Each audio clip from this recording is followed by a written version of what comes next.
Equation in two variable, linear equation in two variables पढ़े थे, ठीक है, जिसका जनरल फॉर्म क्या होता था, कौन बताएगा? General form ax plus by plus c by equal to plus 0. c is equal to 0. Equal to 0। याद है क्लास 9th में ये सब चीज पढ़ रहे थे। अब जो ये पढ़ना है 10th में भी पढ़े। 10th में पढ़ना है, लेकिन यहाँ पे पेयर वर्ड तेरी ऐड हो फॉर्म गया से है, याद है ना? ठीक है। क्या आ गया, एक एक्स्ट्रा वर्ड इसमें पेयर आ गया। मतलब 9th में तुम एक इक्वेशन को सॉल्व करते थे जिसमें दो वेरिएबल्स होते थे, बट 10th में आकर के वो चीज चेंज हो गया, तुम्हारे पास दो इक्वेशंस अवेलेबल होंगे, वहां पे तुमको दोनों को यहाँ पे क्या करना है, सॉल्व करके चलना है। इससे पहले कुछ बेसिक टर्म्स है उसके बारे में जानो। तुम लोग का जवाब, जिसको भी डाउट होगा पूछना, ये सब आसान से चैप्टर है, बहुत ही आसानी से समझ में आएगा। Next, solution of linear equation, पता है क्या होता है? क्या होता है जी? Solution of linear equation in two variable, इसका मतलब कोई भी बताओ।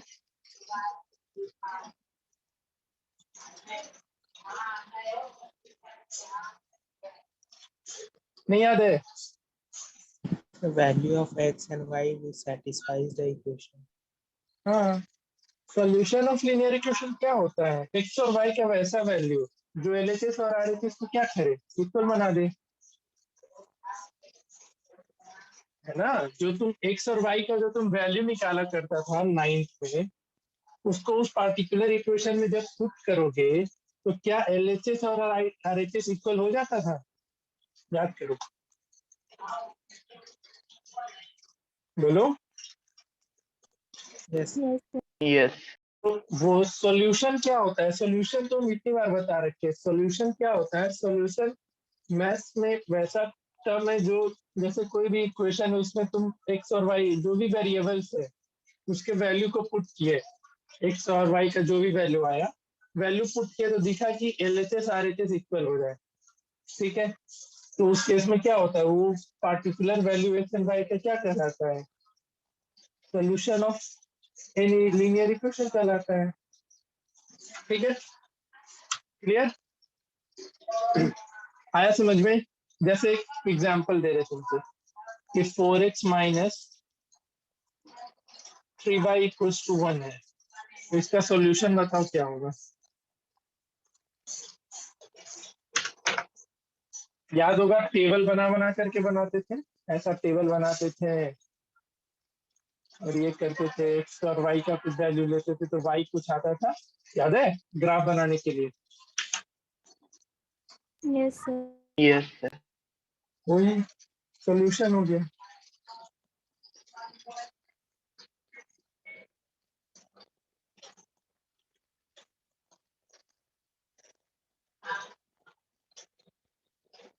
ठीक है, तो क्या आया इसका?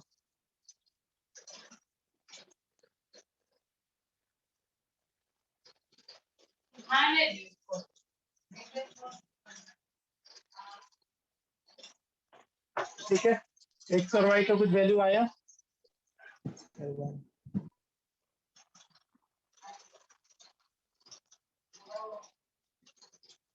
टेबल बनाते थे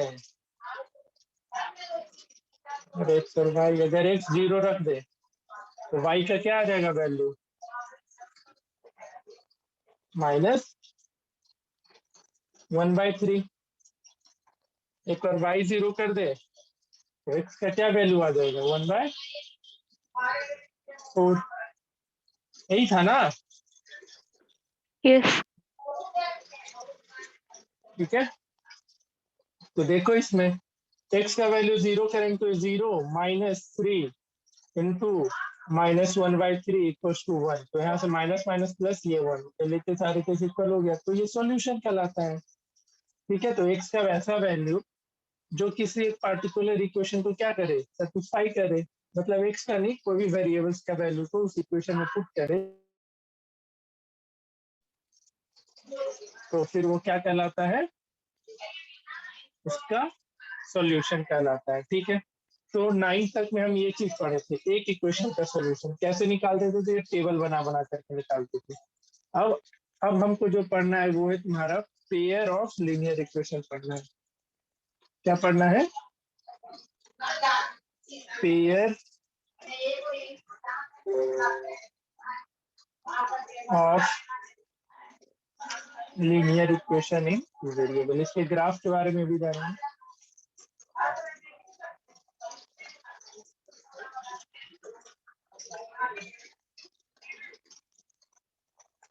ठीक है, pair of linear equation in two variable. इसका जनरल फॉर्म क्या होगा, समझते चलना, जिसको भी डाउट होगा पूछते चलना।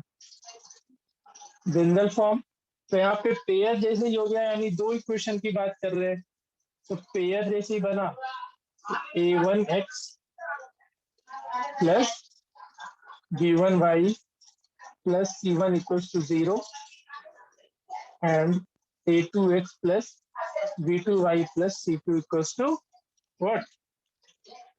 हो जाएगा Yes, sir. 0। ठीक है, ये हो जाए तुम्हारा पेयर ऑफ लीनियर इक्वेशन हो जाएगा।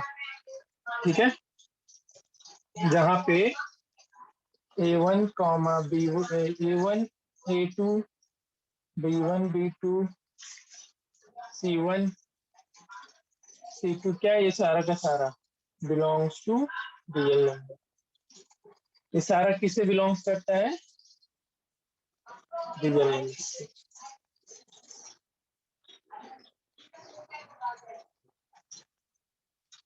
आया समझ में आता? Yes, sir. बताओ।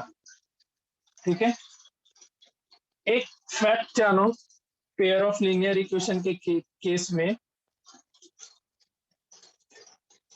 a1 स्क्वायर का वैल्यू और b1 स्क्वायर का वैल्यू कभी भी 0 के बराबर नहीं होगा। ये पता होना चाहिए तुम लोग को, बस आज जान लो। ठीक है, a1 स्क्वायर का वैल्यू और b1 स्क्वायर दोनों को ऐड करेंगे तो कभी भी क्या होगा, वो 0 के बराबर नहीं होगा। तो इस चीज को लिख लो, लिखना है तो नोट में लिख लो। a1 square plus b1 square is not equal to 0 and a2 square plus b2 square is also not equal to 0। ठीक है, समझ में आया यहाँ तक? ये छोटा सा पॉइंट है, याद पता होना चाहिए, ऐसे इसका यूज उतना होता नहीं है, लेकिन बस दिमाग में रखो इस बात को। आगे बढ़े। Yes, sir. ठीक है, तो आगे नेक्स्ट हेडिंग डालो, लिखते चलना तुम लोग भी। सॉल्यूशन ऑफ, देखो इसको सिस्टम ऑफ इक्वेशन भी बोला जाता है। जैसे 8th में 9th में एक ही इक्वेशन था ना, 10th में तुम दो इक्वेशन दिख रहा है, उसको आप सिस्टम ऑफ इक्वेशन भी बोल सकते हो। क्या बोल सकते हो? System of equation. तो solution of system of equation मतलब क्या हो जाएगा? जैसे तुमको हम दो इक्वेशन मतलब पेयर ऑफ लीनियर इक्वेशन दे दिए, तो यहाँ पे भी सॉल्यूशन वही होगा ना, एक्स और वाई का वैल्यू क्या करे, दोनों को वेरीफाई करे, है ना। एक्स और वाई का वैल्यू दोनों इक्वेशन के लिए सेम आएगा या डिफरेंट आएगा, इतना बताओ। जैसे हम तुमको दो इक्वेशन दे दिए,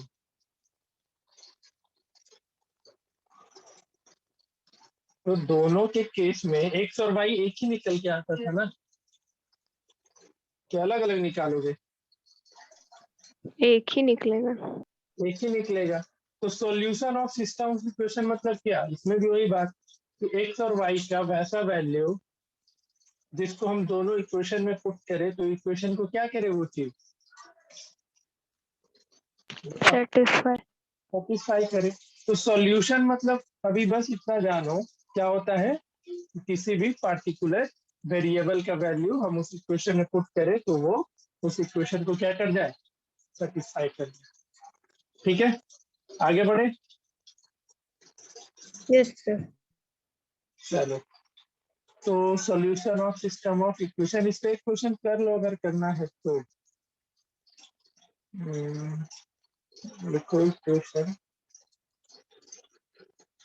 2x plus y equals to 7 and 3x plus कुछ भी ले लो 2y equals to 12.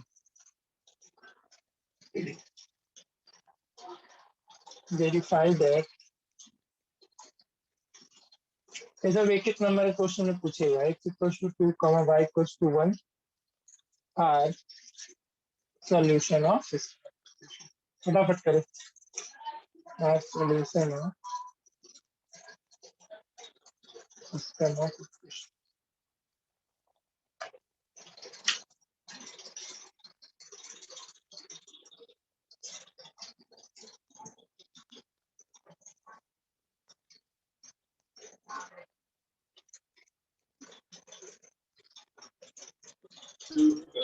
तो x का वैल्यू 2 आ रहा है. आ रहा है. Yes sir. तो सर का क्लास कर रही है तो सर का आवाज आ रहा था. इसमें वैष्णवी तेरे क्लास में चल रहा है क्या उनका? सर क्या? ठीक है. और तुम सर का आवाज आ रहा था इसलिए पूछा. उससे भैया का क्लास कर रही. ठीक है, आ गया यहाँ पे. x का वैल्यू 2 और y का वैल्यू 1 है. सॉल्यूशन देख लो पुट करके. यस. देखो सॉल्यूशन में जब चेक करने बोला जाए तो x और y का वैल्यू मत निकालने लग जाना. ठीक है, उस x और y के वैल्यू को दोनों इक्वेशन में पुट करना और चेक कर लेना. जैसे इक्वेशन क्या है मेरा 2x plus y equals to 7.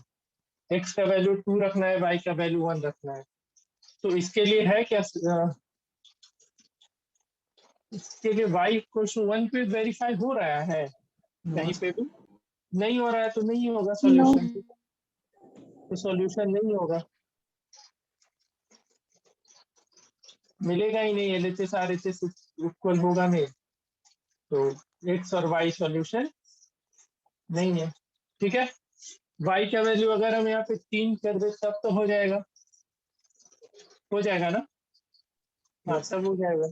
तो उस केस में सॉल्यूशन है. तो सॉल्यूशन चेक करना आसान है. तुमको क्या करना है, बस एक्स और वाई का वैल्यू उसमें पुट करना है. ये सॉल्यूशन वर्ड तुम्हारा क्वाड्रेटिक इक्वेशन में भी आएगा कि क्वाड्रेटिक इक्वेशन का सॉल्यूशन क्या होता है. तो वहां पे हम नहीं बताने जाएंगे कि क्या होता है सॉल्यूशन. ये वहां पे क्वाड्रेटिक इक्वेशन एक वेरिएबल का होता है, पता है सबको. Quadratic equation x square plus b x plus c यानी एक्स के वेरिएबल में चलता है. तो वहां पे एक्स का वैल्यू पुट करके देखेंगे. अगर वेरीफाई कर गया इक्वेशन को तो वो सॉल्यूशन हो जाएगा. यही फर्क आएगा ना लिनियर और क्वाड्रेटिक में. बताओ. चलो अब देखो, ग्राफ के बारे में जानना है तुमको. सबसे पहले ग्राफ ही सीख लो, अच्छा रहेगा.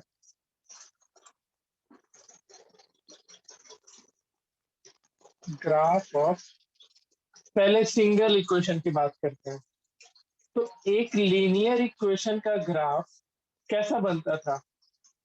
कर्व, स्ट्रेट लाइन या कोई शेप, क्या देता था? Straight line. याद है सबको? हमेशा लीनियर इक्वेशन का ग्राफ ऐसा लाइन एक दिखता होगा. तुम लोग को क्लास 9 में याद होगा, हम बताए थे ऐसा लाइन. एक एक इक्वेशन का एक लाइन चलेगा हमेशा. याद है? Yes sir. ठीक है, तो ये हमेशा कैसा बनता था? एक स्ट्रेट लाइन बनता था. तो स्ट्रेट लाइन एक स्ट्रेट लाइन यानी एक इक्वेशन है. तो दो इक्वेशन है तो कितना स्ट्रेट लाइन मिलेगा? 2 स्ट्रेट लाइन मिलेगा, है ना? बताओ. यस. चल ठीक है, तो ये सब अभी सब डिस्कस करेंगे. अब जो हमको इस चैप्टर में पढ़ना है हम लोग उसी चीज पे फोकस करते हैं अच्छे तरीके से. चलो ध्यान दो. जैसे तुमको 2 इक्वेशन मिला, समझना अच्छे से.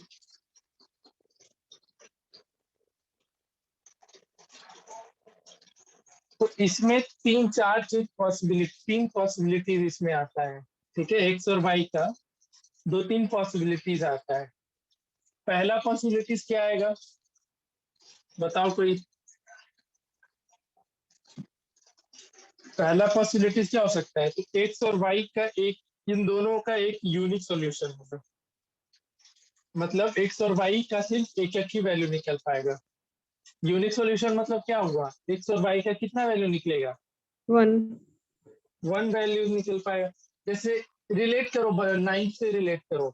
नाइन्थ में तुमको याद है जब एक इक्वेशन रहता था, तो एक्स और वाई का तुम कितना भी वैल्यू पुट करते चले जाओ, वाई निकलते आता था ना अलग अलग। एक्स का ऐसे 10 वैल्यू पुट करो तो वाई का 10 वैल्यू निकल के आएगा या नहीं आएगा। Yes sir.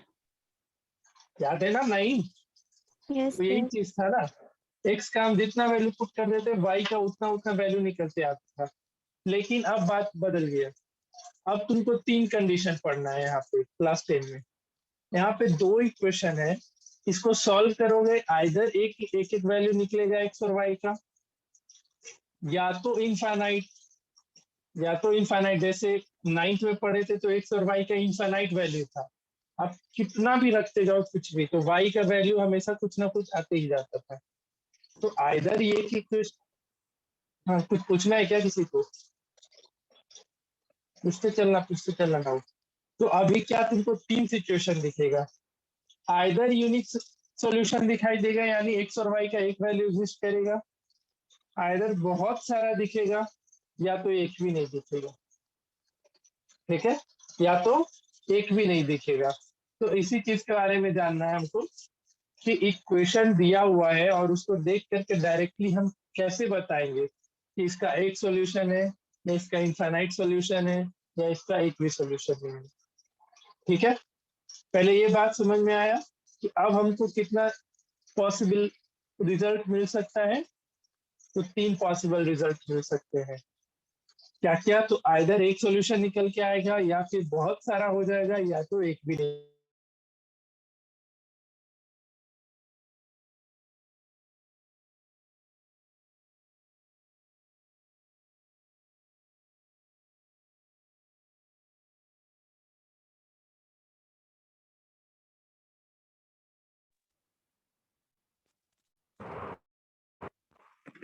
छापते चलना भी सबको, अब बस छापने का काम है, जहाँ पे समझ नहीं आता हमको वहां बताएंगे।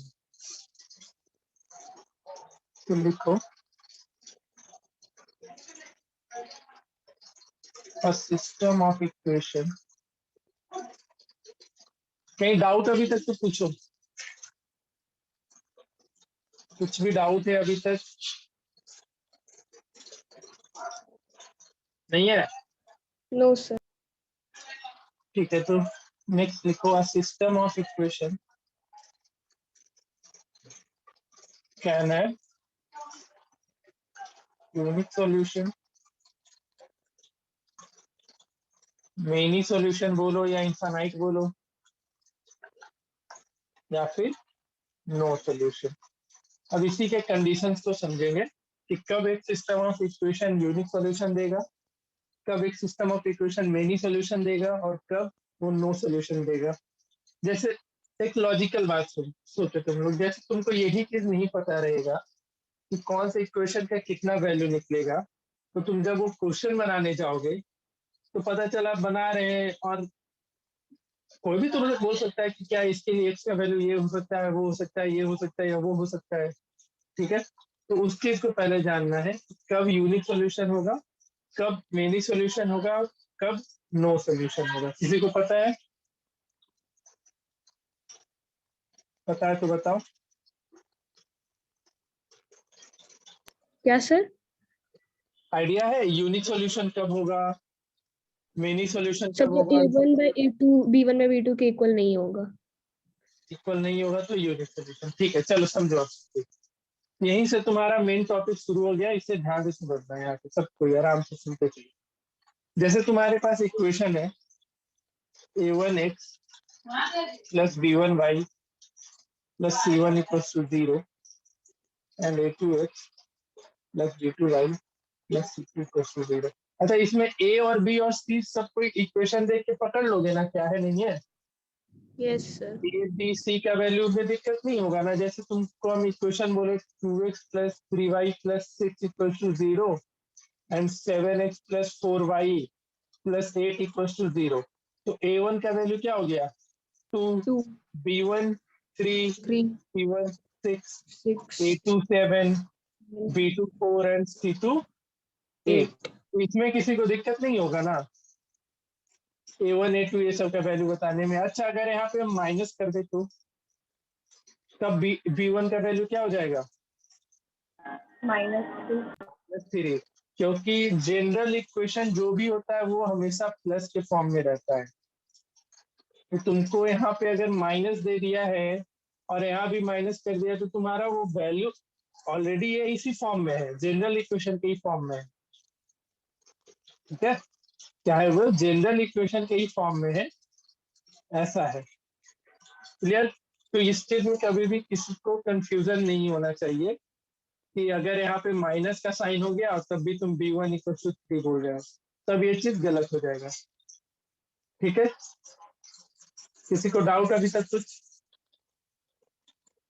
No sir. नहीं है ना? तो फटाफट लिखते चलो।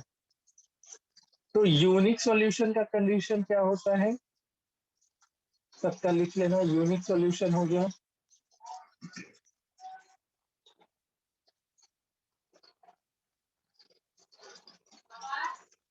कब यूनिक सॉल्यूशन देगा?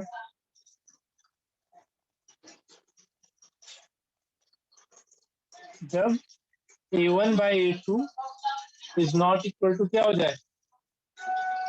B1/B2। एक एक एग्जाम्पल बताते चलेंगे। कब मेनी सॉल्यूशन होगा? मेनी सॉल्यूशन कब होगा? A1/A2, B1/B2, C1/C2, तीनों इक्वल हो जाएगा फिर।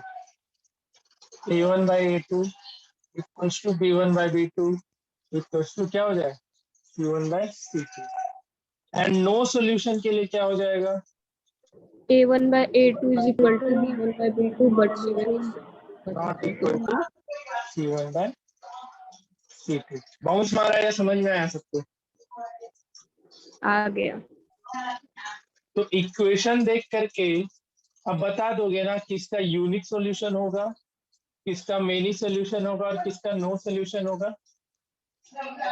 बोलो यस सर। सब कोई? Yes Yes. Aryan, Divyangi, Juhi? Yes sir. ठीक है, देखो ये आसान सा चैप्टर है, बहुत से हंसते खेलते इसको सीखना है। इसमें कहीं बर्डन टाइप का चीज नहीं दिखेगा, बस एक वर्ड प्रॉब्लम में कहीं कहीं पे आता है, बस थोड़ा सा के लिए बस। ठीक है, तो unique solution, many solution and no solution का केस हम समझ गए। यहाँ पे किसी को डाउट है तो पूछो। नहीं है डाउट? ठीक है,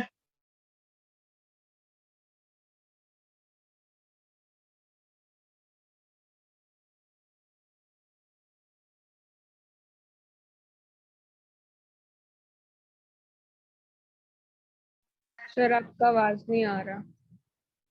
हाँ आवाज नहीं आ रहा है? अब आया।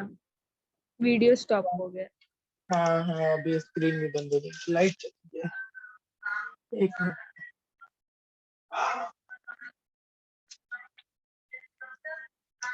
स्क्रीन गायब हो गया ना? स्क्रीन दिख रहा तो है? स्क्रीन दिखा रहा है, बस स्टॉप है सर पूरा। दिख रहा है।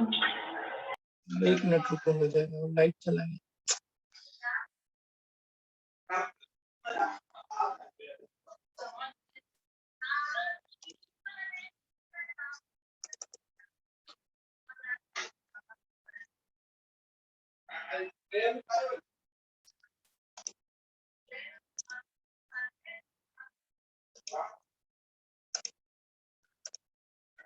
दिख रहा है स्क्रीन?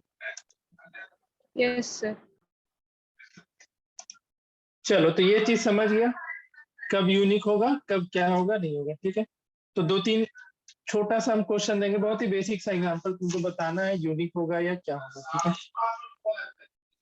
जैसे अगर हम तुमको एक एग्जांपल दें, x + 2y = 7 and x + 3y = 8, इस इक्वेशन का यूनिक होगा, मेनी होगा या नो सॉल्यूशन होगा? Unique solution. यूनिक यूनिक होगा। ठीक है, क्या करना है ऐसे जब भी ये करना हो क्वेश्चन आए तो हमेशा A1 B सबका वैल्यू लिख लिया करना। ठीक है, हम बस बता रहे हैं सब। C1 को तुम चाहे इधर शिफ्ट कर सकते हो या उस तरफ भी रहने दोगे तो कोई दिक्कत नहीं है। A2 1, B2 3 सर एंड तब C1 इधर आएगा तो उसका -7 हो जाएगा वैल्यू। -7 हो जाएगा। तो अगर एक चीज का कोई ध्यान में रखना आज के बाद, अगर आप C1 को शिफ्ट कर रहे हो तो C2 को भी क्या करना पड़ेगा, शिफ्ट करना पड़ेगा। ये नहीं कि एक को किया और दूसरे को छोड़ दिए, तो ये गलती नहीं करोगे आप लोग। ठीक है, तो अगर आप A1 C1 को शिफ्ट कर रहे हो तो C2 को भी शिफ्ट करोगे साथ ही साथ। तब यहाँ से देख लेते हैं कि A1 कितना मिल गया, A1 बाय A2 तो वो 1 मिल गया। B1 बाय B2 कितना मिल गया, 2/3 मिल गया। 2/3। C1 बाय C2 कितना मिल गया, 7/8 मिल गया। तो इसमें से कौन सा कंडीशन है, ये कंडीशन तो है नहीं, ये कंडीशन भी है नहीं, सिर्फ यही दिख रहा है। तो इस इक्वेशन का क्या सॉल्यूशन होगा, कैसा सॉल्यूशन होगा, unique.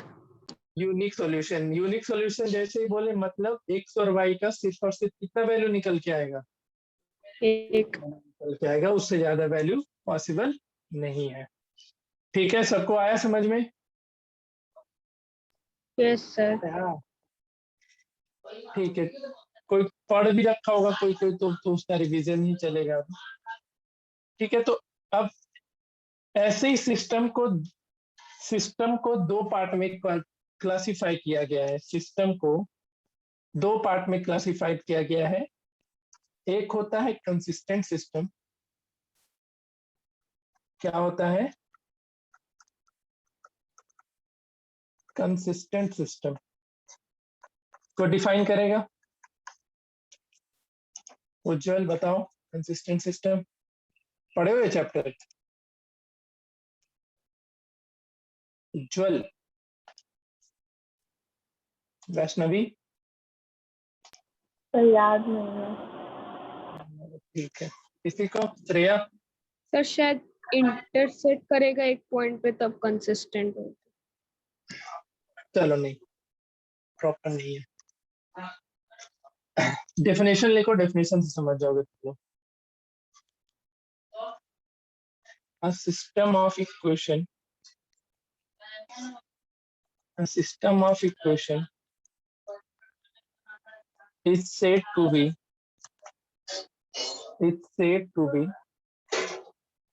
consistent, is said to be consistent system if it has at least one solution. If it has at least one solution. कितना सॉल्यूशन होना चाहिए कम से कम? एक सॉल्यूशन होना चाहिए। तो बताओ यूनिक मेनी और नो में कौन कौन सा कंसिस्टेंट सिस्टम कहलाएगा? कंसिस्टेंट सिस्टम का डेफिनेशन पता चला? यस क्या सर। होता है कंसिस्टेंट सिस्टम ऑफ इक्वेशन?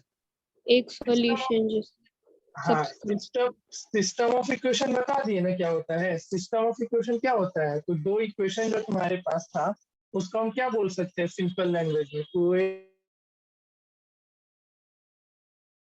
एक सिस्टम ऑफ इक्वेशन है। तो अब सिस्टम ऑफ इक्वेशन को दो टर्म में क्लासिफाई किया गया है, एक कंसिस्टेंट सिस्टम और एक इनकंसिस्टेंट सिस्टम। तो कंसिस्टेंट सिस्टम का क्या है, तो a system of equation is said to be consistent if it has at least one solution. तो इसमें से कौन कौन सा आएगा कंसिस्टेंट में? यूनिक सॉल्यूशन और unique solution and many solution, ये दोनों क्या होता है, कंसिस्टेंट सिस्टम का पार्ट होता है। एटलीस्ट मतलब पता है ना सबको?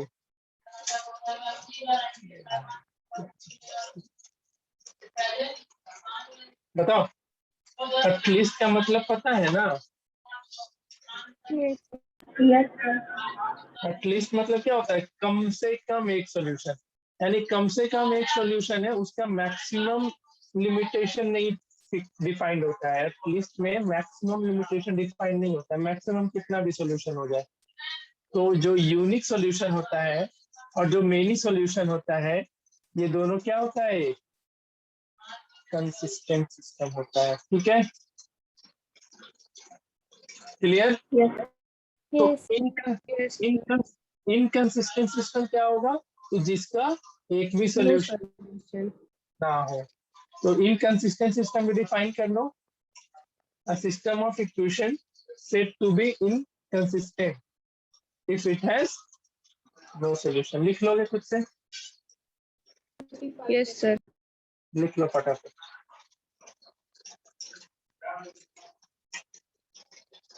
दूसरा क्या होता है इसमें? Inconsistent system. आज सिर्फ थ्योरी ही चलेगा, इसमें लंबा सा थ्योरी है। A system of equation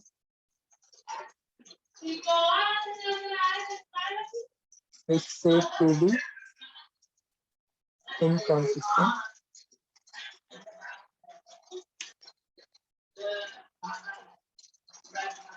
if it has no solution। ठीक है, समझ में आ गया यहाँ पे? बताओ। Yes, sir. तो एक बार सिस्टम पता चल गया क्या होता है? सिस्टम पता चल गया ना? ठीक है, चलो अब आगे बढ़ते हैं। यहाँ पे था ग्राफ ऑफ एक इक्वेशन का, लीनियर इक्वेशन, सिंगल इक्वेशन का। अब हम लोग देखेंगे graph of pair of linear equation. क्या? Graph of pair of linear equation. Ninth में जब तुम एक इक्वेशन का ग्राफ बनाते थे तो एक सिंगल लाइन मिलता था, Yes, sir. याद है? Yes, sir. अब टेंथ में तुमको दो इक्वेशन का ग्राफ बनाना है, तो दो इक्वेशन का ग्राफ एक सिस्टम में आएगा। समझो, ध्यान से सुनना। हम दो इक्वेशन लिखे तो वो एक सिस्टम का पार्ट होगा ना। सिस्टम क्या Yes, होता है? sir. दोनों इक्वेशन को एक साथ सिस्टम ही बोलते हैं ना। तो दो इक्वेशन लिखा हुआ है, दोनों एक सिस्टम हो गया, यानी उन दोनों को हमको एक ही ग्राफ पेपर पे ड्रॉ करना है। ठीक है, तो दो लाइन का मैक्सिमम पॉसिबल कंडीशन क्या क्या हो सकता है? हम तुमको दो स्ट्रेट लाइन दिए, तो वो दोनों आपस में क्या क्या हो सकता है? आइदर पैरेलल हो जाए एग्जैक्टली। ठीक है, क्या क्या हो सकता है? आइदर पैरेलल हो जाए, या एक दूसरे को कहीं पे कट करे, या फिर Coincide कर सकते हैं। साइड चल जाए। एक लाइन है और एक लाइन इसके जस्ट ऊपर आ गई। और भी कोई कंडीशन है तो बताओ।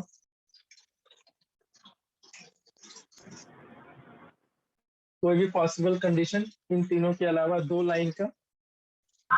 No, sir. नहीं है। ठीक है, तो ग्राफ ऑफ लीनियर इक्वेशन देखते हैं, पेयर ऑफ लीनियर इक्वेशन। तो इसमें भी तुमको तीन ग्राफ पॉसिबल होगा। कितना ग्राफ? तीन ग्राफ पॉसिबल। पहला, जैसे तुमने ग्राफ ड्रॉ किया, ठीक है, एक ग्राफ ऐसा गया और एक दूसरा ऐसा आ गया। तो देखो, हमेशा एक चीज याद रखना, ग्राफ आगे बनाना जान तो बताएंगे, तो ग्राफ के साथ इक्वेशन हमेशा लिखा कर, जो किस इक्वेशन का ग्राफ था, लाइन का। ठीक है, और ये हो गया a2x plus b2y plus c2 plus c2। तो आइदर क्या करेगा? इंटरसेक्ट करेगा। तो क्या, अच्छा एक चीज, ये दोनों जहां पे इंटरसेक्ट किया, जैसे इस पॉइंट पे इंटरसेक्ट किया, तो इस पॉइंट का कुछ ना कुछ कोऑर्डिनेट होगा, एक्स और वाई। बताओ। Yes, sir. सब कुछ समझो, ये चीज समझना बहुत जरूरी है सबके लिए।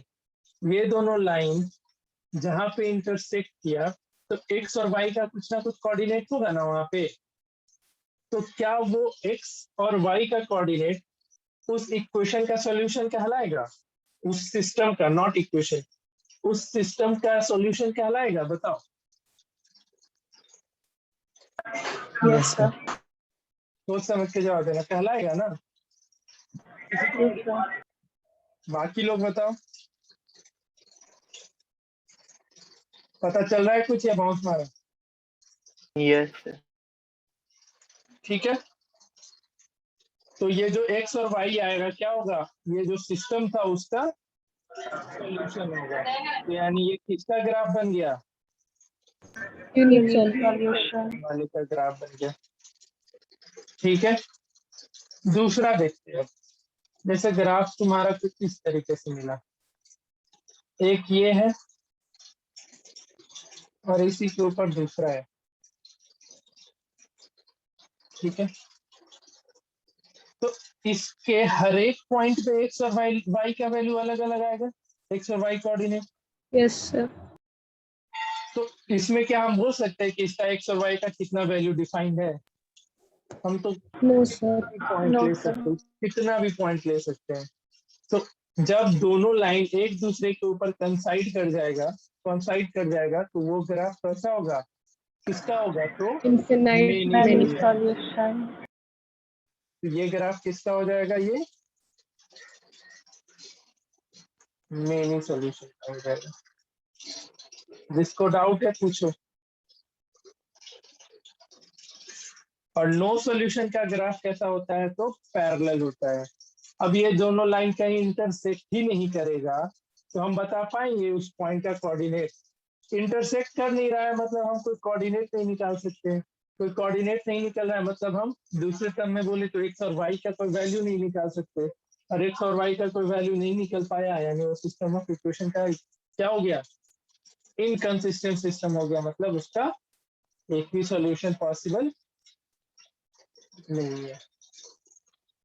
ठीक है, तो आइदर एक कंडीशन क्या हो सकता है कि दोनों पैरेलल हो जाए।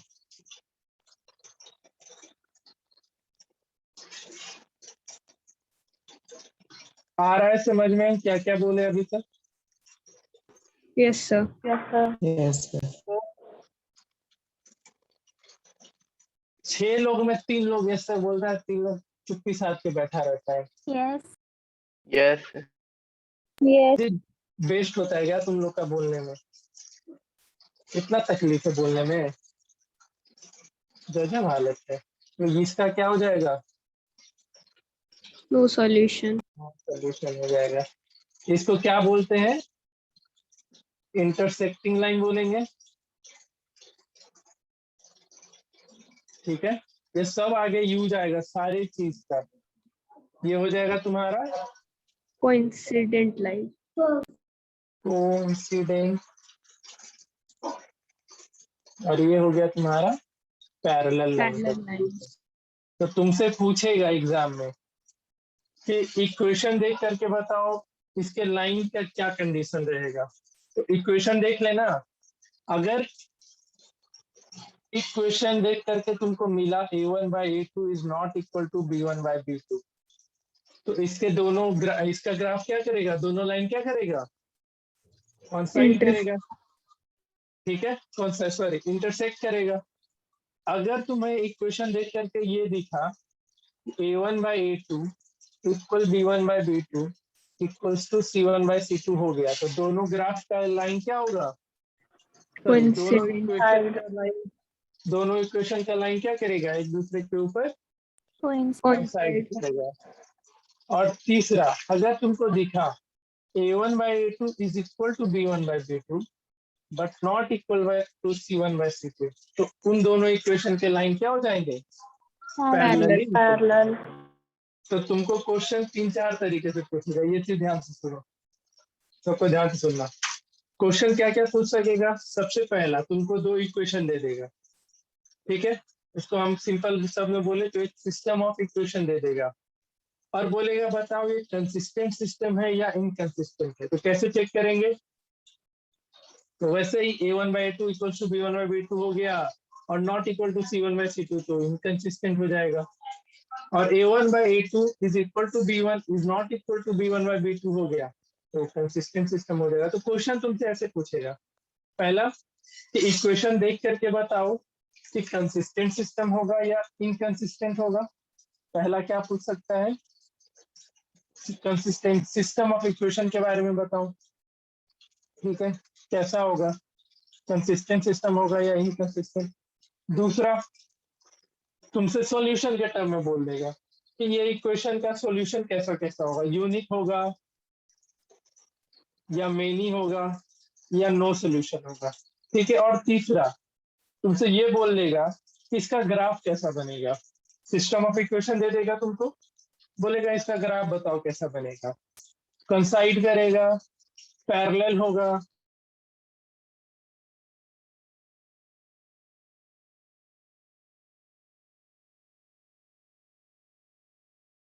सर आवाज नहीं आ रहा। सर आपका आवाज नहीं आ रहा। डिसाइड कर रहा है, कर लोगे ये काम? Yes sir. बताओ, सबसे हो जाएगा। तो बहुत बेसिक सा चीज था, तुमको क्या बताना है, तो इसके ग्राफ, ये सिस्टम के बारे में या यूनिक और ये सब चीज बताना है। ठीक है, आगे बढ़े। आज सिर्फ थियरी सर है, नींद आपका नहीं आ रहा है आवाज ना? बीच बीच में भाग जा रहा है। सबके साथ हो रहा है क्या ये इशू? Yes sir. क्या भाग जा रहा है, नहीं समझ में आ रहा है, मतलब गायब हो जा रहा है पूरा। हाँ अचानक से फिर आ जा रहा है। अच्छा,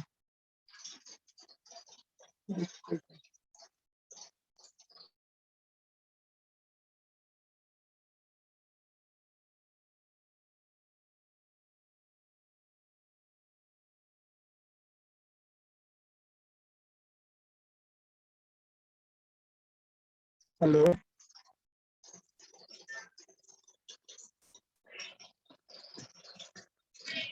hello, yes yes sir. Yes sir. आ रहा है बस। Yes sir. ठीक है, चलो। तो अभी तक किसी को डाउट है तो पूछो, किसी को नो भी सर। किसी भी पार्टिकुलर टॉपिक में। नहीं है? पक्का? यस।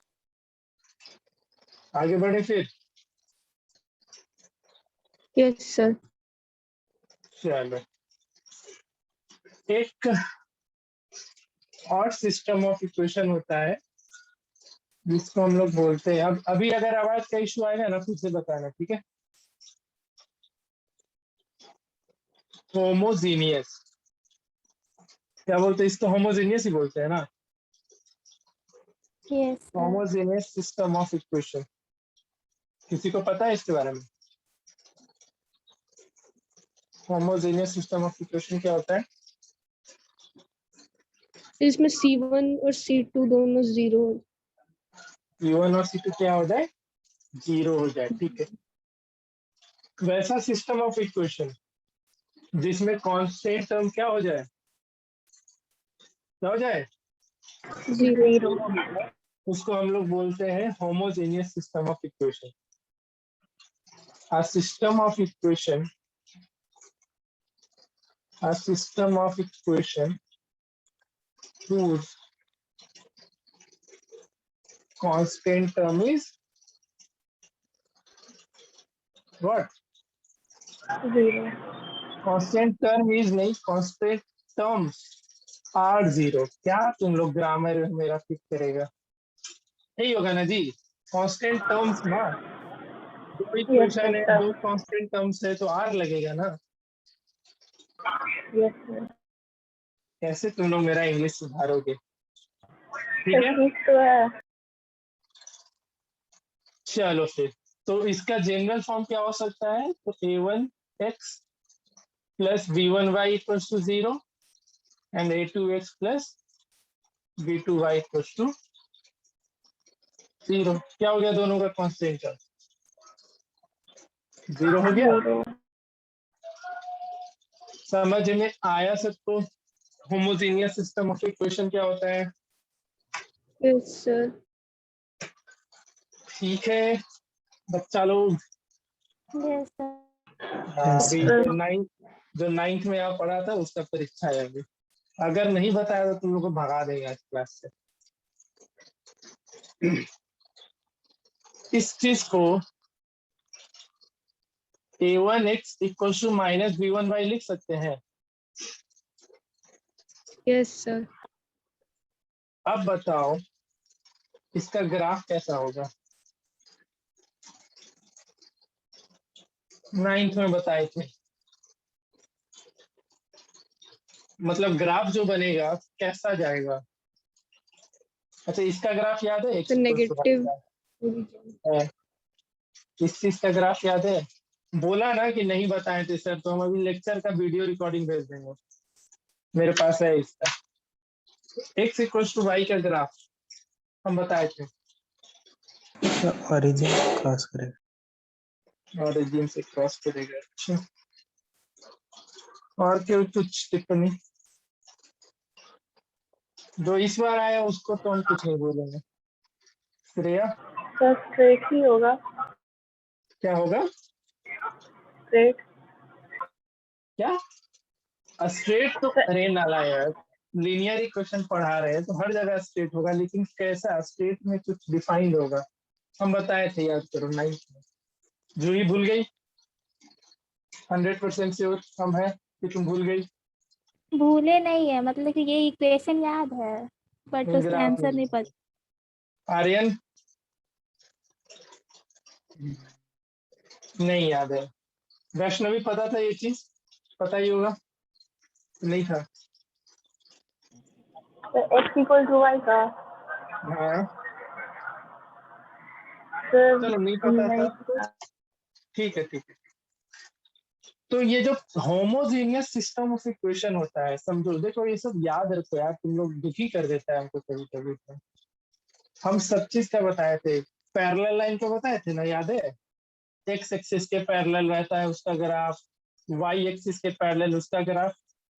उसी में हम बताए थे जो ऑरिजिन से पास करता है उसका graph X equal to Y होता है। बोलो नालायक लोग बोलो। Yes sir. Yes. सब भूल के बैठ गए हैं ना। अभी तो शुरुआत है तुम लोग का। क्वाड्रेटिक जब पढ़ाएंगे ना फिर पूछेंगे 9th वाला चीज, फिर नहीं बताओ। ऑफलाइन क्लास आ गया ना जिस दिन, फिर से मजा आने लगेगा, धज्जियां उड़ा देंगे तुम्हारा। तो सर देखो आपका आवाज नहीं आ रहा था, एक बार फिर बता दीजिए ना क्या बोले थे। इन लोग का बेइज्जती कर रहे थे और कुछ नहीं। ठीक है हम आवाज का जुगाड़ कर लेते पूरे। सर ग्राफ ग्राफ बता दीजिए। हाँ बता रहे। ये समझ में आ गया ना कि इसका graph X equal to Y का ग्राफ हमेशा ऑरिजिन से क्रॉस करता है। Yes sir. ठीक है जैसे ये ग्राफ, जैसे तुमको हम ये ग्राफ दे दिए, इसका ग्राफ, इसको क्या बोलोगे, इसका इक्वेशन सीधा क्या बोल देना, एक्स इक्वल टू वाई। तो ये तो पता ही था। हाँ बस तो यही जानना था। तो ये जो होमोजीनियस सिस्टम ऑफ इक्वेशन है, ये एक्स इक्वल टू वाई का ही फॉर्म है ना, ध्यान से देखो। है ना। अरे एक्स इक्वल टू यहाँ पे साइन मैटर नहीं करता है, ध्यान से समझना। X equal to minus Y है वो मैटर नहीं कर रहा है। एक minus Y equal to X है या minus X equal to Y है, वो चीज पे ध्यान मत दो। बस ये देखो ना एक्स इक्वल टू वाई हो रहा है ना हर जगह पे। Yes sir. तो ये क्या हो गया, इसका ग्राफ क्या होगा। तो कभी भी होमोजीनियस सिस्टम ऑफ इक्वेशन आएगा तो उसका ग्राफ हमेशा क्या करेगा, ओरिजिन से origin पास। से। इसका एक लाइन बनेगा और इसका एक लाइन बनेगा। ठीक है होमोजेनियस सिस्टम ऑफ इक्वेशन है, दोनों का दो स्ट्रेट लाइन बनेगा। तो आइदर दोनों एक ही तरफ से निकल जाए, एक के ऊपर एक, या हो सके आइदर दोनों ऐसा क्रॉस करके निकल जाए। तो तुम्हारे ग्राफ बनाने पे डिपेंड करेगी। समझ में आ रहा है क्या बोलना चाह रहे थे अभी, बताओ बोलो। Yes sir. ठीक है जैसे एक हम इक्वेशन लिखते, देखो इसका ग्राफ बना के देखते हैं। ग्राफ बनाने आता है ना सबको। जैसे अगर एक इक्वेशन है 2x plus 7y equal to 2, तो इसका ग्राफ याद है ना जैसे बनाते थे 9th में, एक्स और वाई। हमेशा शुरुआत करना जीरो से, एक बार एक्स जीरो एक बार वाई जीरो। उसके बाद देखना अगर एक्स जीरो कर रहे हैं तो यहाँ वाई का वैल्यू फ्रैक्शन में आ रहा है, तब आप वाई को चेंज कर सकते हो। जैसे यहाँ पे एक्स का वैल्यू 1 रखती है तो वाई जीरो हो जाएगा, बताओ हो जाएगा ना। समझ रहे हैं हम क्या कहना चाह रहे हैं। Yes sir. Yes sir. तो हमेशा जीरो से शुरुआत करोगे, हमेशा। एक बार एक्स जीरो एक बार वाई जीरो। इससे हमेशा ग्राफ एक अच्छा आसान तरीके से बनेगा। अगर तुम 1 2 3 पुट करके चेक करने जाओगे ना तो फ्रैक्शन में मिलेगा कोऑर्डिनेट, और एक बार जैसे ही फ्रैक्शन में कोऑर्डिनेट मिल गया तो उसको ग्राफ पेपर पे प्लॉट करना थोड़ा डिफिकल्टी है, डिफिकल्ट होगा या नहीं? तो हमेशा स्टार्टिंग करोगे एक बार x0 करना, अगले बार में y0 करना और फिर ग्राफ बनाना। ठीक है, जैसे एक इक्वेशन है, होमोजेनियस सिस्टम ऑफ इक्वेशन है, 2x minus 3y equals to 0 and 4x plus 7y equals to 0 है, होमोजेनियस है ना? दोनों का Yes, कांस्टेंट sir. कितना है? 0 है। देखते हैं इसका ग्राफ बना के। तो सबसे पहले पहला इक्वेशन देखते हैं। तो 2x minus 3y equals to 0 है। x कोऑर्डिनेट अगर हम यहाँ पे x और y है, एक बार अगर x 0 कर दे तो y भी 0 हो जाएगा ना? देखो होगा। Yes, sir. Yes, sir. ठीक है, एक ग्राफ बनाने के लिए मैक्सिमम कितना, 2 कोऑर्डिनेट का पता होना चाहिए। 2 से ज्यादा, 2 रहेगा तो पता चल जाएगा ना। तो मिनिमम 2 का होना चाहिए। मिनिमम तो होना चाहिए, लेकिन अगर एक एक तुमको 0 0 दिख गया तो एक तो फिक्स हो गया कि ऐसा ही जाएगा, है ना? तो एक सर बार ये 1 0, हाँ बोलो। तो बोलो मतलब बोलो। होमोजेनियस में तो ये तो होना ही रहेगा ना फिर तो। हाँ ये फिक्स है, क्योंकि तुमको एक कोऑर्डिनेट 0 0 मिलेगा ही मिलेगा होमोजीनियस में। ठीक है, अगला अब जैसे तुम x का वैल्यू यहाँ कुछ पुट करो, लेट्स से x का वैल्यू 1 पुट कर दे, तो y कितना मिलेगा बताओ? 3 कितना हो by जाएगा? 3/2 हो जाएगा। थोड़ा उठ पटाएंगे, कोई अच्छा सा नंबर सोचो। हाँ x का वैल्यू अगर हम 3 रख दे तो y कितना होगा? 3 अच्छे से 2 हो जाएगा ना? बोलो क्या, कैसे? 2 into 3 minus 3 into y equals to 0, तो -3y यहाँ पे क्या क्या पूछ रहे हैं तुम लोग? ये नहीं, प्लस हम 6 इधर है। कैलकुलेट कर रहे थे। अच्छा ठीक, ठीक है, तो एक इक्वेशन का बन गया। अब दूसरे इक्वेशन का ग्राफ बना लो इसी तरीके से, मतलब पहले कोऑर्डिनेट पता कर लो। तो फिर एक बार पहले सबसे स्टार्टिंग क्या करेंगे, एक बार x 0 कर देंगे तो x 0 हो जाएगा तो y भी 0 हो जाएगा। ठीक है, अब एक x का वैल्यू अब यहाँ पे क्या पुट करे तो अच्छा सा निकले? 7 पुट कर लो। 7 1 में फिर फ्रैक्शन हो जाएगा, 2 में भी फ्रैक्शन, 3 में फ्रैक्शन हो जाएगा, 4 में भी, 8 में भी। x का वैल्यू 4 रखेंगे, ये 7 रखेंगे। तो y 4 हो जाएगा। अब इसका ग्राफ बना करके देखो सब कुछ, ये दोनों आई थिंक कंसाइड करेगा, मतलब ऑरिजिन से पास करेगा एक दूसरे के ऊपर से। कैसा होता है देख लेना तो। इसका -4 होगा ना शायद। क्या होगा? शायद हाँ -2, तभी वो 0 होगा ना। आप कंसाइड नहीं करेगा। देखो ग्राफ बना करके रफली ही डायग्राम करो। एक तो 0 0 दोनों के केस में आ गया, एक है 3,2, लेट से यहाँ पे 3 है, इधर 2 है, और एक है 7, -4, यानी 1 2 3 -4, और इधर 4 7, -4 है। x का वैल्यू कितना रखे हैं? 7 रखे हैं ना। तो y माइनस बनाओ तो ग्राफ बना के देखो क्या आता है।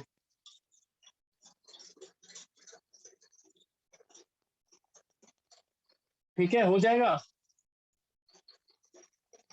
बताओ। हेलो, फिर से आवाज कट गया क्या? ओरिजिन से क्रॉस कर रहा है, क्या? ओरिजिन से इंटरसेक्ट कर रहा है दोनों टाइम। दोनों अलग लग जाएगा, एक ऐसा आएगा और एक ऐसा हो जाएगा, लेकिन ऑरिजिन से जाएगा ही जाएगा। जैसे यहाँ 7, -4 इस जगह पे है और एक 0, 0 है, तो इन दोनों को मिलाओगे तो ये ऐसा आ जाएगा एक। ठीक है, एक 3,2 है, 3,2 यहाँ पे आएगा और एक 0,0 इधर ही है, ऐसा है क्या भेजे में? सर तो नहीं गया। इसका सॉल्यूशन भी 0 ही हो जाएगा। 0,0 सबसे बेस्ट सॉल्यूशन 0,0। वही तो। ठीक है, क्लियर? सबको आया समझ में? यस तो ये था तुम्हारा इस चैप्टर का सारा थियरी वगैरह। बहुत ज्यादा थियरी हो गया ना आज तो। बोल बोल बोल के बोलते बोलते बोलते बोलते मेरा दिमाग खराब हो गया यार। चलो एक बार सब कुछ रिवाइज कर दे, क्या क्या सीखे हैं? याद रहेगा सब कुछ? नेक्स्ट डे का याद स्टार्टिंग में रहेगा। अच्छा एक नेक्स्ट डे का क्वेश्चन दे स्टार्टिंग दीजिए में। अभी। अभी क्या क्वेश्चन देंगे, अब तो ओवर हो रहा है क्लास टाइम। थियोरी जितना पढ़ा है उतना पढ़ लो। क्वेश्चन में बना सकते हो कुछ कुछ, जैसे चेक करना कि किसका यूनिक सॉल्यूशन होगा, ये सब बना लेना। सबको आ गया ना समझ में आज का theory? Yes sir. Yes sir. Yes, sir. Yes ठीक है, हम इसका पीडीएफ भेज दूँ। आज मेरा बोलने का दिन था, अगले क्लास से तुम लोग का रहेगा। इतना ही थियरी है इसमें, बस इतना ही, इससे ज्यादा कुछ भी नहीं पढ़ना है इसमें। क्वेश्चन, वेराइटीज ऑफ क्वेश्चन पहले ही मिलेंगे और ज्यादा दिमाग नहीं लगाना इसमें।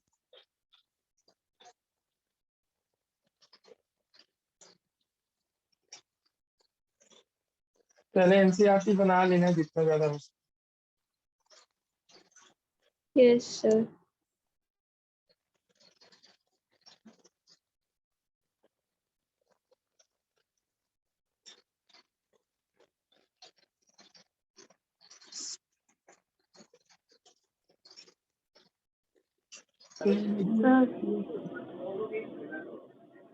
सर वो ट्रिग्नोमेट्री में जो लास्ट बुकलेट का लास्ट में हाइट और डिस्टेंस करके आधा जो बोल के क्वेश्चन भाग दिया, हाँ तो वो सर उसमें प्रॉब्लम हो रहा है, वो कैसे बनेगा? अच्छा ठीक है, बता देंगे। अभी पहले देख लेते हैं, अभी रुक जाना क्लास के बाद। हाँ तो एक ही क्लास है तुम लोग का, थोड़ा देर रुक जाए, डिस्कस कर लेंगे। जिसको जाना है जा सकता है, लेकिन अभी नहीं, पहले होमवर्क लिख ले। टेलरीट में एनसीईआरटी पहले बना लेना अपना फटाफट, बहुत ही आसान था। वर्ड प्रॉब्लम अभी छोड़ देना, वर्ड प्रॉब्लम हम एक साथ पढ़ाएंगे। एनसीईआरटी में हर एक्सरसाइज में क्या वो वर्ड प्रॉब्लम दिया, तो वो थोड़ी करेंगे। ठीक है,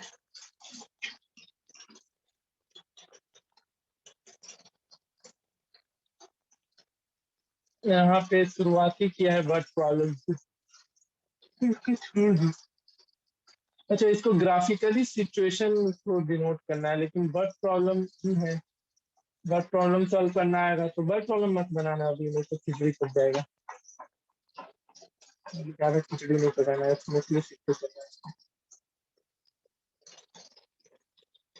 है। ये बना सकते हो 3.2 का question number 2, question number 3 and question number 4। Graphically बोल रखा है तो कर लेना। ठीक है, इतना ही। 2, 3 एंड 4। 2 में क्या बोल रहा है, तुमको बताना है कि इन दोनों का इक्वेशन पैरेलल होगा, कॉन्सिडेंट होगा या इंटरसेक्ट करेगा। कर लोगे ना सेकंड में? Yes sir. चेक कर लेना, a1/a2 is not equal to b1/b2 आया तो ग्राफ कैसा होगा, तो इंटरसेक्ट एट अ पॉइंट होगा। अगर जो भी कंडीशन था उसके अकॉर्डिंग। थर्ड में भी वही करना है तुमको। थर्ड में बताना है क्या, कि कंसिस्टेंट कौन होगा और इनकंसिस्टेंट कौन होगा। तो कंसिस्टेंट कौन कौन हो जाएगा, जिसका यूनिक सोल्यूशन और इनफिनाइट सॉल्यूशन। इनफाइनाइट सोल्यूशन हो, कंसिस्टेंट का पार्ट हो जाएगा। और बाकी बचा सोचा वो इनकंसिस्टेंट का पार्ट हो जाएगा। यस चौथा सर। नंबर। ठीक है, ठीक है, तो इतना ही बनाना, ज्यादा होमवर्क नहीं है। ये सब कर लो। नेक्स्ट क्लास से हम लोग इक्वेशन बनाना सीखेंगे बाय अलग अलग तरीके से। 3 तरीका तुम लोग को पढ़ना है। एक तो तुम लोग क्लास 9th में पढ़े हो, ये एलिमिनेशन एंड सब्स्टिट्यूशन। सब्स्टिट्यूशन भी 9th में पढ़ा है ना तुम लोग? Yes yes sir. ठीक है, चलो फिर नेक्स्ट क्लास में ही शुरू करेंगे तो अलजेब्रिक तीसरा ज्यादा मेथड। दिमाग खाता है। हाँ, क्रॉस मल्टीप्लिकेशन है, यस सर। तो हम बेनिफिट भी बताएंगे तो कहाँ पे उसका बेनिफिट है वो बताएंगे। तो नेक्स्ट क्लास में हम लोग शुरू करेंगे algebraic method of solving a pair of linear equation. आज के लेक्चर में अभी तक डाउट है तो पूछो।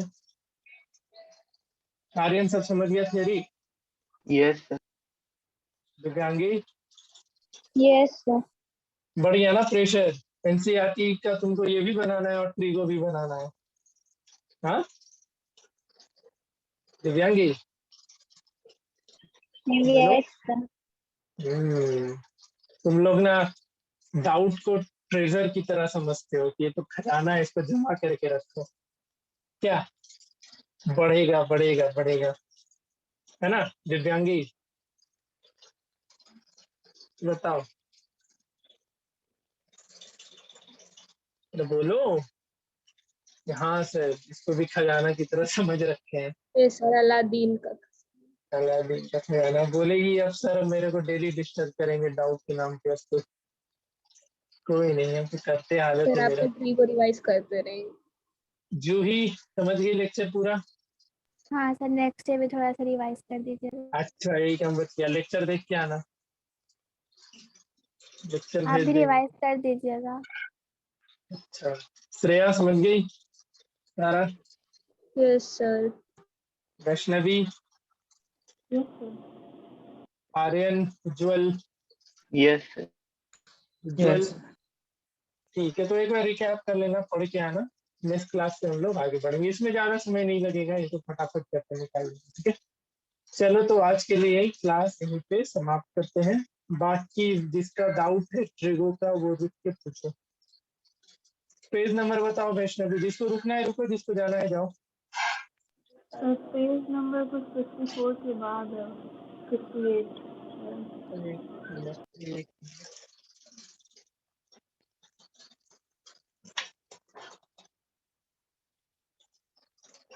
Page number 60। Sir 60 page number. 60। Yes sir.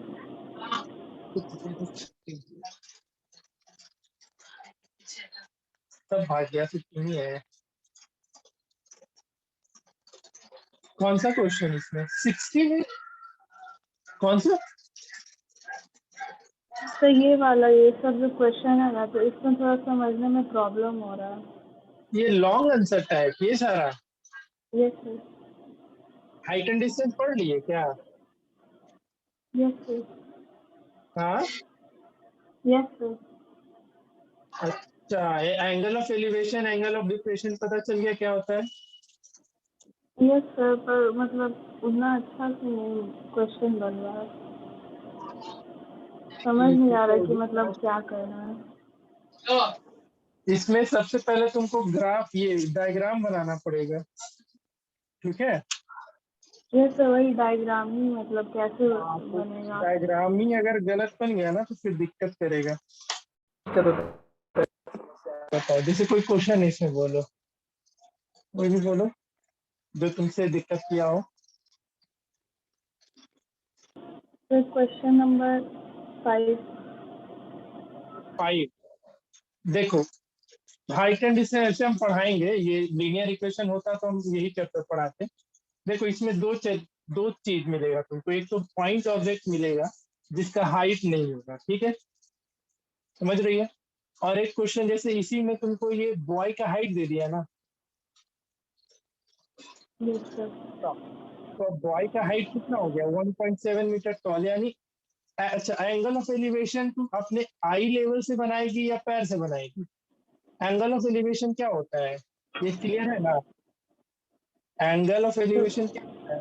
तो कोई भी पॉइंट ऑब्जेक्ट, कोई भी ऑब्जेक्ट है और तुम्हारा आई, जहां से तुम ऑब्जर्व कर रही हो ऑब्जेक्ट को, उसके लाइन और हॉरिजेंटल लाइन, इन दोनों के बीच में जो एंगल बनता है यही एंगल ऑफ एलिवेशन कहलाता है ना।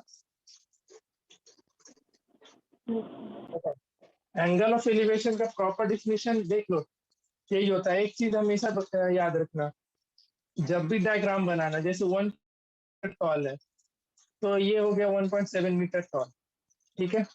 अब कहाँ से ऑब्जर्व करेगा ये बॉय, इस पॉइंट से ऑब्जर्व करेगा किसी भी ऑब्जेक्ट को, सर आई ऊपर वाला इसी पॉइंट से ऑब्जर्व करेगा। वहां पे चुपचाप पहले एक हॉरिजॉन्टल लाइन ड्रॉ करना। क्या करना है वहां पे, हॉरिजॉन्टल लाइन, हॉरिजॉन्टल। ठीक है। अब देखो आगे क्या बोला क्वेश्चन में, is 25 metre away from a tower. कोई टावर है उससे कितना दूर है, 25 मीटर अवे है, तो इसके फुट को भी मिला लेना टावर के फुट से। ये डिस्टेंस अगर 25 मीटर है तो ये भी 25 मीटर हो जाएगा। Yes sir. यहाँ पे हमेशा हर चीज को तुमको परपेंडिकुलर अज्यूम करना है कि हॉरिजॉन्टल के साथ क्या है, वो परपेंडिकुलर है परपेंडिकुलर। हमेशा। ये नहीं कि ऐसा पोल है वैसा पोल है, वो सब कंडीशन में। अब यहाँ पे देखो, the angle of elevation of the top of a tower to be 60 degree. Angle of elevation कहाँ बनता है, जैसे टॉप ऑफ टावर ये हो गया, तो इसके और जहां से ऑब्जर्व कर रहे हैं उन दोनों को मिलाने वाला लाइन और हॉरिजॉन्टल के बीच में जो एंगल बनता है वही कहलाता है ना angle of elevation. Yes sir. तो ये कितना हो गया, 60 डिग्री हो गया, 60 डिग्री। ठीक है। अब तुमको क्या करना है, हाइट ऑफ टावर निकालना है। तो ये तुमको पता है 25 मीटर है, मार्क ये कर लेगा, A B C D E mark कर ले। तो बीसी भी 1.7 मीटर होगा क्या। Yes sir.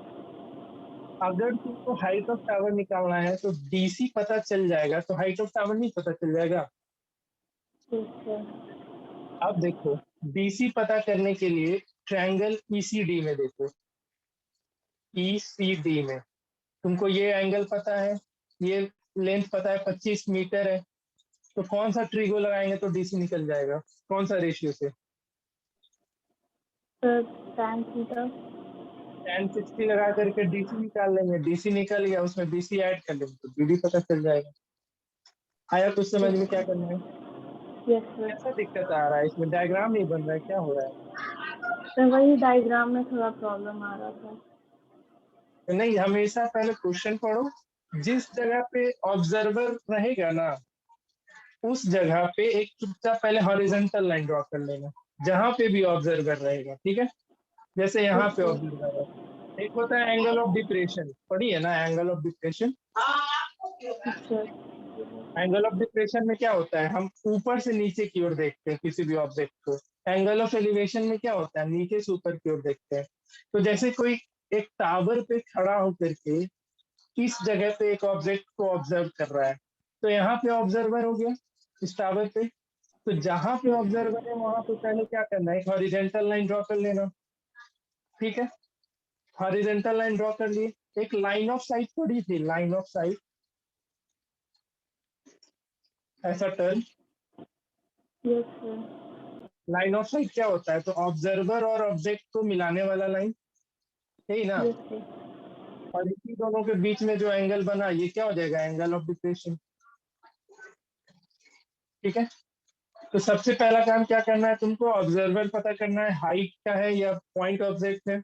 जहां पे ऑब्जर्वर है वहां पे चुपचाप क्या करेंगे, हॉरिजॉन्टल लाइन ड्रॉ करेंगे और फिर उसके बाद ऑब्जेक्ट को प्लेस करेंगे और उन दोनों के बीच में मिला, ठीक है। बेसिक समझी, यस सर। आप ट्राई करें, हो पाएगा। अब यस सर हो जाएगा। डायग्राम बनाने में दिक्कत होगा, डायग्राम बन जाएगा ना तो फिर इसका क्वेश्चन बहुत ही आसानी से बनता है। और इससे फिक्स से एक 5 नंबर या 4 नंबर का 100% श्योर है कि एक क्वेश्चन इससे देगा ही देगा।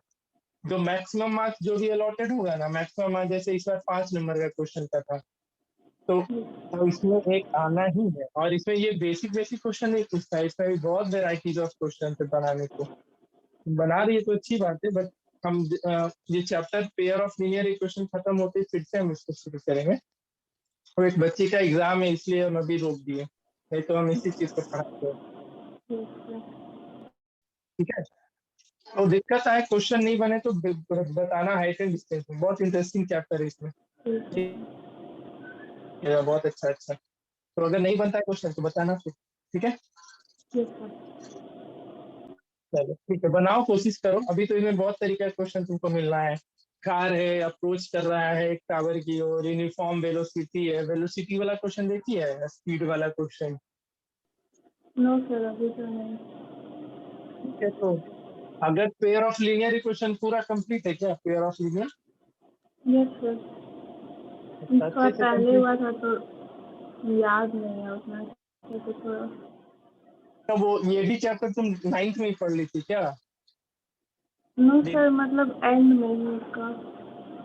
अच्छा अच्छा, तो थोड़ा थोड़ा तो याद ही होगा तुमको, है यस ना? सर। तुमको 10th के बाद क्या करना है, मैथ्स ही लेना है? तो नहीं पता अभी। तुम भी नहीं डिसाइड की है? नहीं सर। तो भैया कुछ नहीं सजेशन दिया अभी तक? सर दिया है। बोल रहा है अभी जिंदगी जी लो। नो सर, मतलब भैया तो बायोलॉजी लेने बोला है। अच्छा, बायोलॉजी लेने बोला है, ठीक है तुम्हें बायोलॉजी ही लो। तब भी तुमको केमिस्ट्री फिजिक्स तो पढ़ना ही पड़ेगा ना। आप 11 यस 12 में सर। इधर ही कंटिन्यू करोगे तो तुम्हारा बैच आर बैच में कन्वर्ट हो जाता है 11 में जाके। तो जब तुम अभी जिस स्पीड से हम लोग का चल रहा है तुम्हारा क्लास, तो आगे तो समझो केमिस्ट्री फिजिक्स, जैसे तेरे भैया का ही जो बैच है उसको रीट बैच में डाल रखे ना हम लोग, 12 रीट में। Yes sir. हाँ, तो उसमें देखना कितना क्लास लगता है, तो वैसा ही तुम लोग के साथ भी होगा।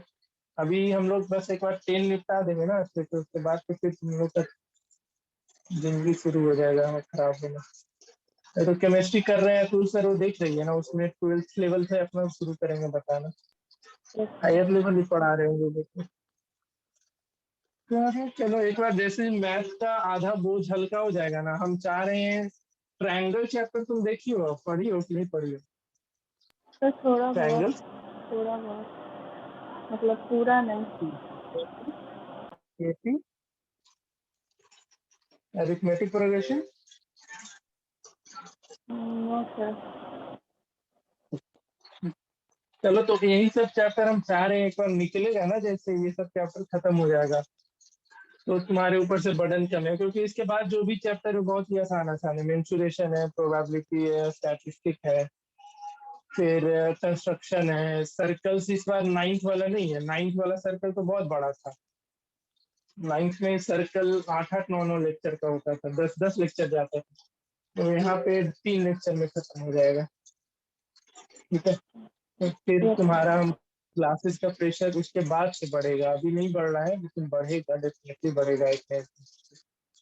तो ठीक है, बायो लो या मैथ्स लो, इसके अलावा भी कुछ है? कॉमर्स में भी सोची है, उधर जाना नो ही नहीं है? सर। नो सर, बिल्कुल आइदर नहीं, बायो बस या फिर मैथ्स, है ना? तेरा मैथ्स यस तो सर। बढ़िया है, बायो के लिए क्यों भाग रही है? भैया सजेस्ट किया क्या? यस सर, भैया बोल रहा था। तो उसको इंजीनियरिंग में मजा नहीं आ रहा है? सर हाँ? उतना अच्छा नहीं है मैथ, इसीलिए मतलब जल्दी नहीं समझ आता है, थोड़ा टाइम लगता है। टाइम लगता है, ठीक है, तो गाइडलाइंस थोड़ा ढंग से भी लेना पड़ता है ना। जैसे तैसे पढ़ा के निकल जाएगा कोई बंदा तो कैसे बच्चा लोग कर पाएगा? उसके लिए तो नया चीज है, जैसे तुमको एपी पढ़ाएंगे तो एपी या त्रिभुज तुम्हारे लिए नया था कि नहीं था? तो पहले से पढ़ी, जब भी पढ़ी होती तो नया चैप्टर था, तो उसको तसल्ली से तरीके से नहीं पढ़ाएगा आदमी तो फिर बच्चा को भारी लगेगा ही लगेगा। पढ़ाने का तरीका भी बहुत ज्यादा मैटर करता है, आप किस तरीके से पढ़ा रहे हैं। वो जिस तरीके से मेरे को फिरजी का रिस्पॉन्स दिया था तो मिला जुला के हम देखे थे तो बहुत ही खराब ही रिस्पॉन्स करता था फिरजी के बारे में। नहीं पढ़ाया अच्छे से, ऐसा वैसा जो हो गया वो हो गया। फिरजी में ही पढ़ा था ना वो तो एक शायद। Yes sir. हाँ, तो थोड़ा पढ़ाने का तरीका ही मैं, एक्चुअल में बोकारो में क्या हो गया है ना, मेरे भैया को बताते होंगे अतुल सर ये सब बात, कि उस बैच में कुछ कॉम्पिटिटिव लेवल तक की पढ़ाई नहीं करवाया जाता है। Yes sir. बहुत आधा आती है इसके एग्जाम में। और स्कूल कोचिंग में क्या हो जा रहा है ना आजकल, वो आसान आसान चीजें पढ़ा पढ़ा के निकल जाते हैं, ताकि बच्चा लोग ये कंप्लेन ना करे कि आप क्या पढ़ाए, हमको कुछ समझ में नहीं आया। तो अब आसान चीज पढ़ करके आप कुछ भी अचीव नहीं कर सकते हैं ना। और एग्जाम तो हार्ड क्वेश्चन का लेगा, एग्जाम तो आसान क्वेश्चन का लेगा नहीं, तो वहां से डिमोटिवेट हो जाता है बच्चा लोग कि एग्जाम में क्वेश्चन नहीं बन रहा है, समझ में नहीं आ रहा है, यही सब बात होते हैं। ठीक है, बाकी सब्जेक्ट लेना नहीं लेना वो तुम्हारे ऊपर है, पढ़ना तो पड़ेगा ही, तुमको ही पता है ना। Yes, sir. Yes, sir.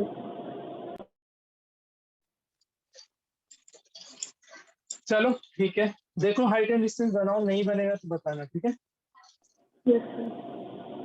Question भेज दिया करना, उसका डायग्राम वगैरह जो भी होगा हम वो तुमको बता दिया करें, क्योंकि ये चैप्टर खत्म होने में एटलीस्ट 3 से 4 लेक्चर और लगेगा, तब तक तुम हाइट एंड डिस्टेंस कंप्लीट कर सकती हो आसानी से। Yes, sir. हाँ, तो कम बनाने का कोशिश करो, जो नहीं बनेगा बता दिया करना, हम डाउट दे दिया करें। चलो ठीक है फिर। Thank you.